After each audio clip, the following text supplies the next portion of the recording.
Driven to Win presents The Adventures of Sherlock Holmes, the Hound of the Baskervilles. Before we begin Chapter 2, The Curse of the Baskervilles, hit subscribe for more thrilling mysteries, a centuries-old legend, a phantom hound, and a deadly warning. Let's begin. "I have in my pocket a manuscript," said Dr. James Mortimer. "I observed it as you entered the room," said Holmes. "It is an old manuscript, early 18th century, unless it is a forgery. How can you say that, sir? You have presented an inch or two of it to my examination all the time that you have been talking. It would be a poor expert who could not give the date of a document within a decade or so. You may possibly have read my little monograph upon the subject. I put that at 1730. The exact date is 1742. Dr. Mortimer drew it from his breast pocket. This family paper was committed to my care by Sir Charles Baskerville, whose sudden and tragic death some 3 months ago created so much excitement in Devonshire. You may say that I was his personal friend as well as his medical attendant. He was a strong-minded man, sir, shrewd, practical, and as unimaginative as I am myself. Yet he took this document very seriously, and his mind was prepared for just such an end as did eventually overtake him." Holmes stretched out his hand for the manuscript and flattened it upon his knee. "You will observe, Watson, the alternative. Use of the long ears and the short. It is one of several indications which enabled me to fix the date." I looked over his shoulder at the yellow paper and the faded script. At the head was written Baskerville Hall, and below in large scrawling figures, 1742. It appears to be a statement of some sort. Yes, it is a statement of a certain legend which runs in the Baskerville family. But I understand that it is something more modern and practical upon which you wish to consult me. Most modern. A most practical, pressing matter which must be decided within 24 hours. But the manuscript is short and is intimately connected with the affair. With your permission, I will read it to you." Holmes leaned back in his chair, placed his fingertips together and closed his eyes with an air of resignation.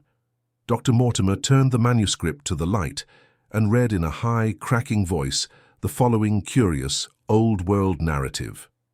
Of the origin of the Hound of the Baskervilles there have been many statements, yet as I come in a direct line from Hugo Baskerville, and as I had the story from my father, who also had it from his, I have set it down with all belief that it occurred, even as is here set forth, and I would have you believe, my sons, that the same justice which punishes sin may also most graciously forgive it, and that no ban is so heavy, but that by prayer and repentance it may be removed. Learn then from this story not to fear the fruits of the past, but rather to be circumspect in the future, that those foul passions whereby our family has suffered so grievously may not again be loosed to our undoing. Know then that in the time of the Great Rebellion, the history of which by the learned Lord Clarendon I most earnestly commend to your attention, this manor of Baskerville was held by Hugo of that name, nor can it be gainsaid that he was a most wild, profane, and godless man. This, in truth, his neighbours might have pardoned, seeing that saints have never flourished in those parts. But there was in him a certain wanton and cruel humour which made his name a byword through the West. It chanced that this Hugo came to love, if indeed so dark a passion may be known under so bright a name, the daughter of a yeoman who held lands near the Baskerville estate. But the young maiden, being discreet and of good repute, would ever avoid him, for she feared his evil name. So it came to pass that one Michaelmas this Hugo, with 5 or 6 of his idle and wicked companions, stole down upon the farm and carried off the maiden, her father and brothers being from home, as he well knew. When they'd brought her to the hall, the maiden was placed in an upper chamber, while Hugo and his friends sat down to a long carouse, as was their nightly custom. Now the poor lass upstairs was like to have her wits turned at the singing and shouting, and terrible oaths which came up to her from below, for they say that the words used by Hugo Baskerville, when he was in wine, were such as might blast the man who said them. At last, in the stress of her fear, she did that which might have daunted the brave store most active man, for by the aid of the growth of ivy which covered and still covers the south wall she came down from under the eaves, and so homeward across the moor, there being 3 leagues betwixt the hall and her father's farm. It chanced that some little time later, Hugo left his guests to carry food and drink, with other worse, things perchance to his captive, and so found the cage empty and the bird escaped.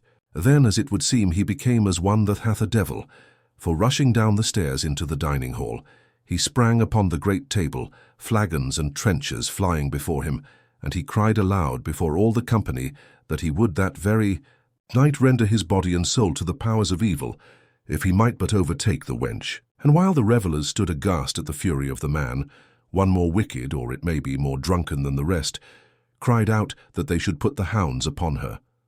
Whereat Hugo ran from the house, crying to his grooms that they should saddle, Hismer and unkennel the pack, and giving the hounds a kerchief of the maids, he swung them to the line, and so off full cry in the moonlight over the moor. Now, for some space the revellers stood agape, unable to understand all that had been done in such haste. But anon their bemused wits awoke to the nature of the deed which was like to be done upon the moorlands. Everything was now in an uproar, some calling for their pistols, some for their horses, and some for another flask of wine. But at length some sense came back to their crazed minds, and the whole of them, 13 in number, took horse and started in pursuit. The moon shone clear above them, and they rode swiftly abreast, taking that course which the maid must needs have taken if she were to reach her own home. They had gone a mile or two when they passed one of the night shepherds upon the moorlands, and they cried to him to know if he had seen the hunt. And the man, as the story goes, was so crazed with fear that he could scarce speak, but at last he said that he had indeed seen the unhappy maiden with the hounds upon her track. "But I have seen more than that," said he, "for Hugo Baskerville passed me upon his black mare, and there ran mute behind him such a hound of hell as God forbid should ever be at my heels." So the drunken squires cursed the shepherd and rode onward. But soon their skins turned cold, for there came a galloping across the moor, and the black mare, dabbled with white froth, went past with trailing bridle and empty saddle. Then the revellers rode close together, for a great fear was on them. But they still followed over the moor, though each, had he been alone, would have been right glad to have turned his horse's head. Riding slowly in this fashion, they came at last upon the hounds. These, though known for their valour and their breed, were whimpering in a cluster at the head of a deep dip, or goyle, as we call it, upon the moor, some slinking away, and some, with starting hackles and staring eyes, gazing down the narrow valley before them. The company had come to a halt, more sober men, as you may guess, than when they started. The most of them would by no means advance, but 3 of them, the boldest, or it may be the most drunken, rode forward down the goyle. Now it opened into a broad space in which stood 2 of those great stones, still to be seen there, which were set by certain forgotten peoples in the days of old. The moon was shining bright upon the clearing, and there in the centre lay the unhappy maid where she had fallen, dead of fear and of fatigue. But it was not the sight of her body, nor yet was it that of the body of Hugo Baskerville lying near her, which raised the hair upon the heads of these 3 daredevil roisterers, but it was that, standing over Hugo and plucking at his throat, there stood a foul thing, a great black beast shaped like a hound, yet larger than any hound that ever mortal eye has rested upon. And even as they looked, the thing tore the throat out of Hugo Baskerville, on which, as it turned its blazing eyes and dripping jaws upon them, the 3 shrieked with fear and rode for dear life, still screaming, across the moor. One, it is said, died that very night of what he'd seen, and the other 2 were but broken men for the rest of their days. Such is the tale, my sons, of the coming of the hound, which is said to have plagued the family so sorely ever since. If I have set it down, it is because that which is clearly known hath less terror than that which is but hinted at and guessed. Nor can it be denied that many of the family have been unhappy in their deaths, which have been sudden, bloody, and mysterious. Yet may we shelter ourselves in the infinite goodness of Providence, which would not forever punish the innocent, beyond that 3rd or 4th generation which is threatened in Holy Writ. To that Providence, my sons, I hereby commend you, and I counsel you by way of caution to forbear from crossing the moor in those dark hours when the powers of evil are exalted. This from Hugo Baskerville to his sons Roger and John, with instructions that they say nothing thereof to their sister, Elizabeth. When Dr. Mortimer had finished reading this singular narrative, he pushed his spectacles up on his forehead and stared across at Mr. Sherlock Holmes. The latter yawned and tossed the end of his cigarette into the fire. "Well," said he, "do you not find it interesting? To a collector of fairy tales." Dr. Mortimer drew a folded newspaper out of his pocket. "Now, Mr. Holmes, we will give you something a little more recent. This is the Devon County Chronicle of May 14th of this year. It is a short account of the facts elicited at the death of Sir Charles Baskerville, which occurred a few days before that date." My friend leaned a little forward, and his expression became intent. Our visitor readjusted his glasses and began, "The recent sudden death of Sir Charles Baskerville, whose name has been mentioned as the probable Liberal candidate for Mid-Devon at the next election, has cast a gloom over the county. Though Sir Charles had resided at Baskerville Hall for a comparatively short period, his amiability of character and extreme generosity had won the affection and respect of all who had been brought into contact with him. In these days of nouveau riche, it is refreshing to find a case where the scion of an old county family which has fallen upon evil days is able to make his own fortune and tow bring it back with him to restore the fallen grandeur of his line. Sir Charles, as is well known, made large sums of money in South African speculation. More wise than those who go on until the wheel turns against them, he realized his gains and returned to England with them. It is only 2 years since he took up his residence at Baskerville Hall, and it is common talk how large were those schemes of reconstruction and improvement which have been interrupted by his death. Being himself childless, it was his openly expressed desire that the whole countryside should, within his own lifetime, profit by his good fortune, and many will have personal reasons for bewailing his untimely end. His generous donations, Tolokal, and county charities have been frequently chronicled in these columns. The circumstances connected with the death of Sir Charles cannot be said to have been entirely cleared up by the inquest, but at least enough has been done to dispose of those rumours to which local superstition has given rise. There is no reason whatever to suspect foul play, or to imagine that death could be from any but natural causes. Sir Charles was a widower, and a man who may be said to have been in some ways of an eccentric habit of mind. In spite of his considerable wealth, he was simple in his personal tastes, and his indoor servants at Baskerville Hall consisted of a married couple named Barrymore, the husband acting as butler and the wife as housekeeper. Their evidence, corroborated by that of several friends, tends to show that Sir Charles's health has for some time been impaired, and points especially to some affection of the heart, manifesting itself in changes of colour, breathlessness, and acute attacks of nervous depression. Dr. James Mortimer, the friend and medical attendant of the deceased, has given evidence to the same effect. The facts of the case are simple. Sir Charles Baskerville was in the habit every night before going to bed of walking down the famous yew alley of Baskerville Hall. The evidence of the Barrymores shows that this had been his custom. On the 4th of May, Sir Charles had declared his intention of starting next day for London, and had ordered Barrymore to prepare his luggage. That night he went out as usual, for his nocturnal walk, in the course of which he was in the habit of smoking a cigar. He never returned. At 12 o'clock, Barrymore, finding the hall door still open, became alarmed, and lighting a lantern went in search of his master. The day had been wet, and Sir Charles's footmarks were easily traced down the alley. Halfway down this walk, there is a gate which leads out onto the moor. There were indications that Sir Charles had stood for some little time here. He then proceeded down the alley, and it was at the far end of it that his body was discovered. One fact which has not been explained is the statement of Barrymore that his master's footprints altered their character from the time that he passed the moor gate, and that he appeared from thence onward to have been walking upon his toes. 1. Murphy, a gypsy horse dealer, was on the moor at no great distance at the time, but he appears by his own confession to have been the worse for drink. He declares that he heard cries but is unable to state from what direction they came.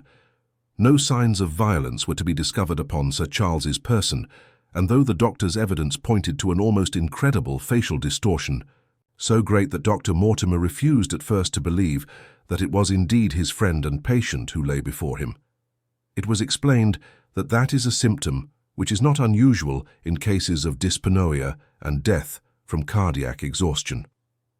This explanation was borne out by the post-mortem examination, which showed long-standing organic disease, and the coroner's jury returned a verdict in accordance with the medical evidence.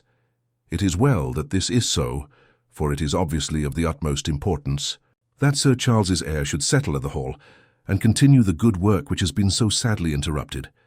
Had the prosaic finding of the coroner not finally put an end to the romantic stories which have been whispered in connection with the affair, it might have been difficult to find a tenant for Baskerville Hall. It is understood that the next of kin is Mr. Henry Baskerville, if he be still alive, the son of Sir Charles Baskerville's younger brother. The young man, when last heard of, was in America, and inquiries are being instituted with a view to informing him of his good fortune. Dr. Mortimer refolded his paper and replaced it in his pocket. Those are the public facts, Mr. Holmes, in connection with the death of Sir Charles Baskerville. I must thank you, said Sherlock Holmes, for calling my attention to a case which certainly presents some features of interest. I had observed some newspaper comment at the time, but I was exceedingly preoccupied by that little affair of the Vatican cameos, and in my anxiety to oblige the Pope, I lost touch with several interesting English cases. This article, you say, contains all the public facts? It does. Then let me have the private ones. He leaned back, put his fingertips together, and assumed his most impassive and judicial expression. In doing so, said Dr. Mortimer, who had begun to show signs of some strong emotion, I am telling that which I have not confided to anyone. My motive for withholding it from the coroner's inquiry is that a man of science shrinks from placing himself in the public position of seeming to endorse a popular superstition.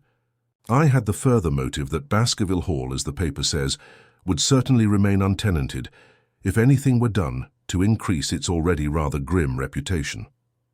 For both these reasons I thought that I was justified in telling rather less than I knew, since no practical good could result from it. But with you there is no reason why I should not be perfectly frank. The moor is very sparsely inhabited, and those who live near each other are thrown very much together. For this reason, I saw a good deal of Sir Charles Baskerville. With the exception of Mr. Frankland of Laughter Hall and Mr. Stapleton, the naturalist, there are no other men of education within many miles.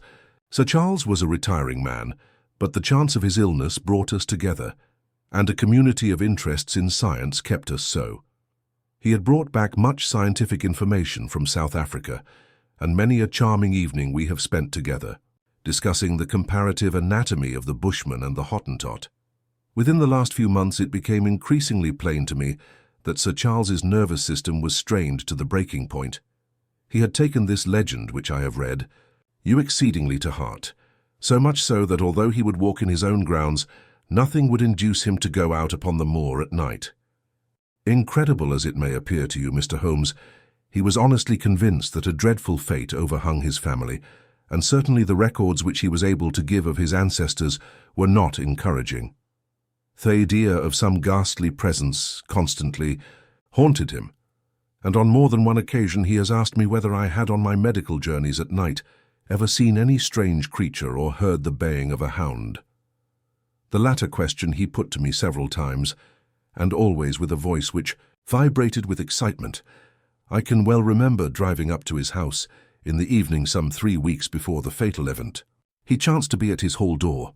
I had descended from my gig and was standing in front of him, when I saw his eyes fix themselves over my shoulder and stare past me with an expression of the most dreadful horror.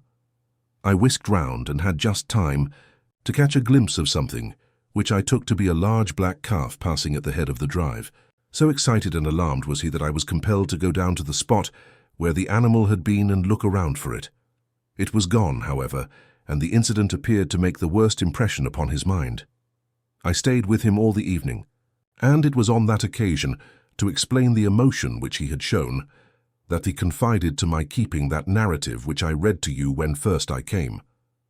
I mention this small episode because it assumes some importance in view of the tragedy which followed, but I was convinced at the time that the matter was entirely trivial and that his excitement had no justification. It was at my advice that Sir Charles was about to go to London. His heart was, I knew, affected, and the constant anxiety in which he lived, however chimerical the cause of it might be, was evidently having a serious effect upon his health. He thought that a few months among the distractions of town would send Him back a new man. Mr. Stapleton, a mutual friend who was much concerned at his state of health, was of the same opinion. At the last instant came this terrible catastrophe. On the night of Sir Charles's death, Barrymore the butler, who made the discovery, sent Perkins the groom on horseback to me, and as I was sitting up late, I was able to reach Baskerville Hall within an hour of the event. I checked and corroborated all the facts which were mentioned at the inquest. I followed the footsteps down the yew alley. I saw the spot at the moor gate where he seemed to have waited. I remarked the change in the shape of the prints after that. I noted that there were neither footsteps save those of Barrymore on the soft gravel, and finally I carefully examined the body, which had not been touched until my arrival. Sir Charles lay on his face, his arms out, his fingers dug into the ground and his features convulsed with some strong emotion to such an extent that I could hardly have sworn to his identity. There was certainly no physical injury of any kind, but one false statement was made by Barrymore at the inquest. He said that there were no traces upon the ground round the body. He did not observe any, but I did, some little distance off, but fresh and clear. Footprints. Footprints. A man's or a woman's? Dr. Mortimer looked strangely at us for an instant, and his voice sank almost to a whisper as he answered, "Mr. Holmes, they were the footprints of a gigantic hound." The shadow of the Baskerville curse grows darker, but Holmes is only just getting started. Stay with us, the mystery has only begun.